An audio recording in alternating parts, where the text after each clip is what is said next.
Then I saw a new heaven and a new earth, for the first heaven and the first earth had passed away, and the sea was no more.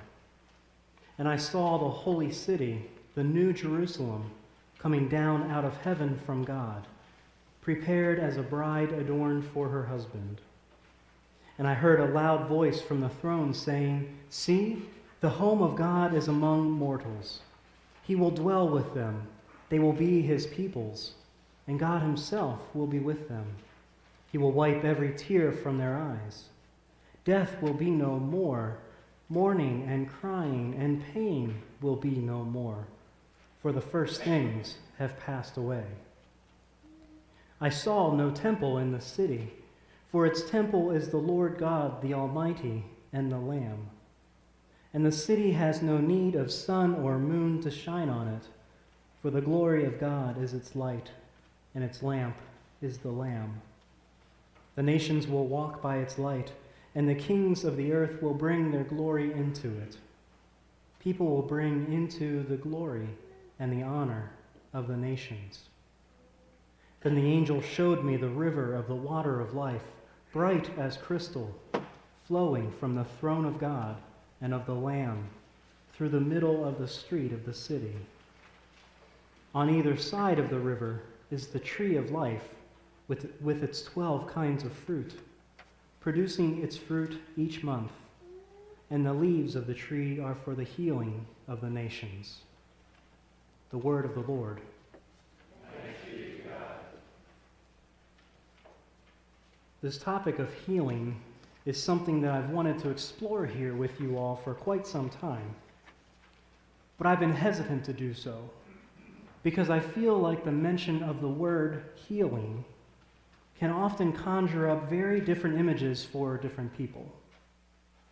I have images of preachers on TV who will lay their hands on people, and then those people will suddenly drop their canes and their crutches or their wheelchairs and stand up straight or walk on their own 2 feet like they've never done before.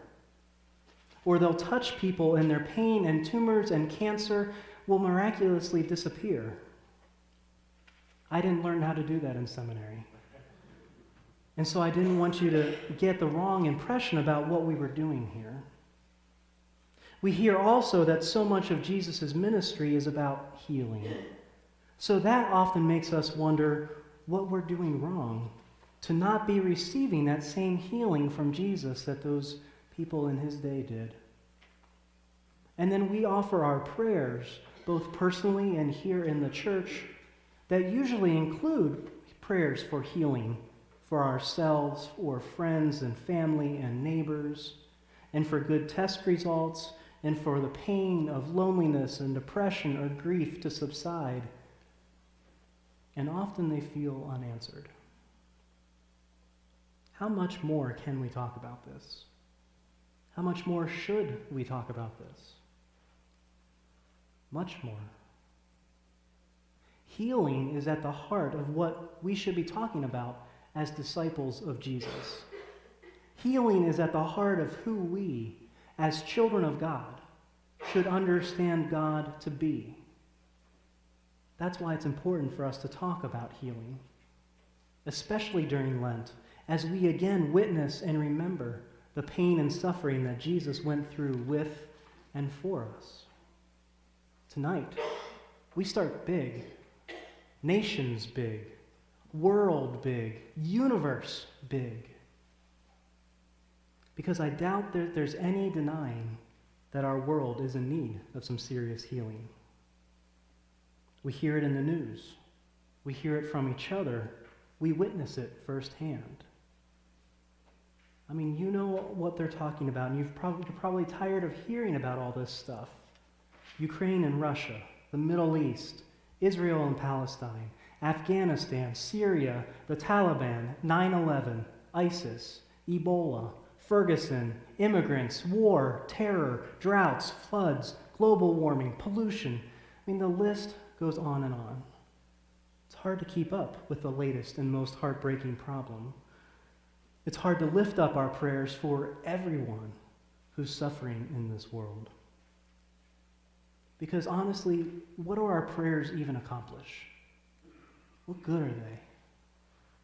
They mostly just seem to make our own blood boil even hotter than it already is. It makes us wonder where God is. It makes us question why we should even follow Jesus' command to love one another, to love our enemies, to turn the other cheek, to pray for those who persecute you. I'll be honest and say that I struggle with all of this. How can we have anything but hatred and anger for a group of religious people who behead another group of religious people for all the world to see? Just as an example, as I know many of you are talking about ISIS. If we turn the other cheek and try and offer forgiveness, it feels like we're letting them get away with whatever they want to do. It feels like we're letting them win, and we're giving them permission to continue with their evil ways. And that feels totally counter to what we think we should be doing as bearers of God's light and love. So it's times like this that I'm not a big fan of having to be a preacher. Because in all of these situations, we are still called to love and forgiveness. And our prayers are a step in that direction. I've come to the belief that prayer is not something that we do to try and convince God to do something, or to have God act in a certain way, or to remind God about something that we think God forgot about. Prayer is about us. Prayer is about opening ourselves up. Prayer is about being honest with God about what God already knows about us. Prayer is about changing the way we think and act and respond to others. As much as I wanted to deny it, I think Jesus kind of knew what he was saying when he said, "Pray for those who persecute you." There's a reason we do that. And it's not because it will change those people who persecute you, but rather it will change you. But before I get ahead of myself, let me pause and say that these are the themes that we will be exploring in these weeks to come as we talk about healing and prayer. As I said, in just a little bit, I will be inviting you to engage in a sung litany of prayer that will lift up many nations of our world. You may hear the names of nations that you think are just great. You may hear the names of nations that you've never heard of before, or that you really couldn't pinpoint if you had a map. And you may hear the names of nations that you're offended by, or have ill feelings toward, or who you believe might be the centers of evil. In any respect, we still pray for those nations. We will pray that God's healing be offered to those nations. And through our prayers, we will be changed. We can change the world.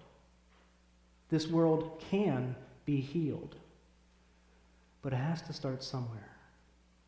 And that somewhere is with us, personally and individually. As we begin to experience love and forgiveness, and then as we share that love and forgiveness with others and to the whole world, peoples and nations and the world will experience that love and forgiveness, and they will be healed.